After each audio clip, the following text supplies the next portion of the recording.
Folks, I've just been down to Memphis town, that's where the...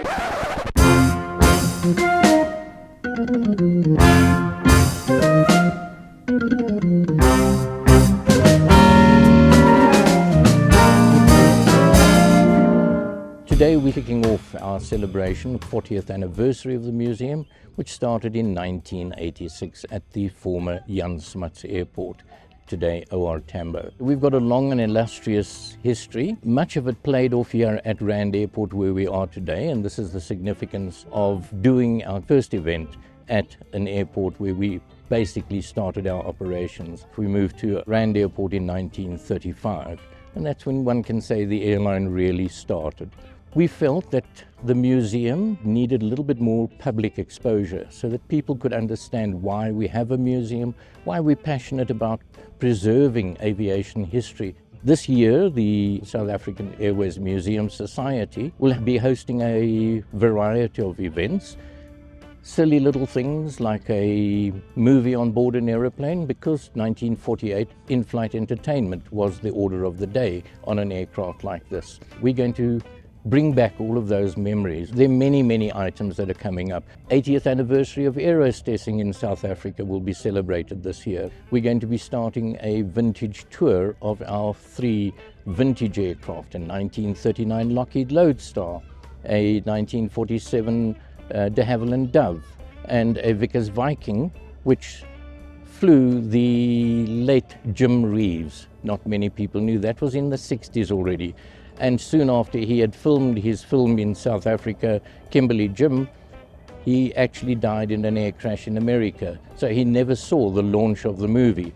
We will be showing that under the wings of our DC-4 in probably about September this year. And we're hoping that the public will actually participate and also support us in bringing back memories. So if you've got an old timetable at home, you've got an old boarding pass, it is of value to us as a museum, and for us to collect and preserve and show people what we went through in the late 30s, early 40s, and of course when aviation took off after the Second World War.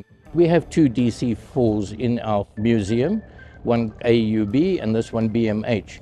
BMH is the youngest DC-4 in the world.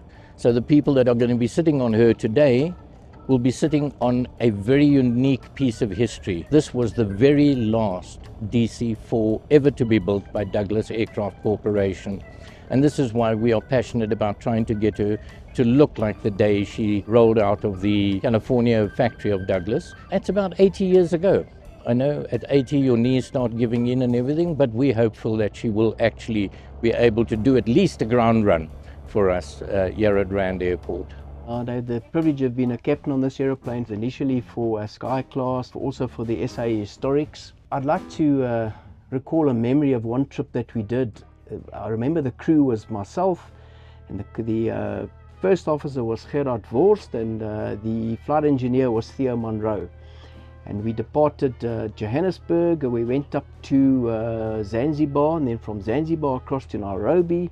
We ended up in Kigali, and then we moved on to Kigoma, where we went to the Jane Goodall Foundation. We found the chimpanzees in the forests there, and then we moved down to Mafui National Park, and from Mafui down to Victoria Falls, and then we went across to Maun, then back to Johannesburg. It was a 14-day trip, absolutely wonderful. The only problem that we had was a magneto change at Kigali, where we all climbed in and swung spanners and got that going, and man, we were on our way, and it was probably one of the best trips around Africa that we've done with this aircraft. This is certainly a golden era of aviation. This is what pioneered all the routes and up international air travel, and that, and started with these old aeroplanes. Absolute wonderful aeroplane to fly.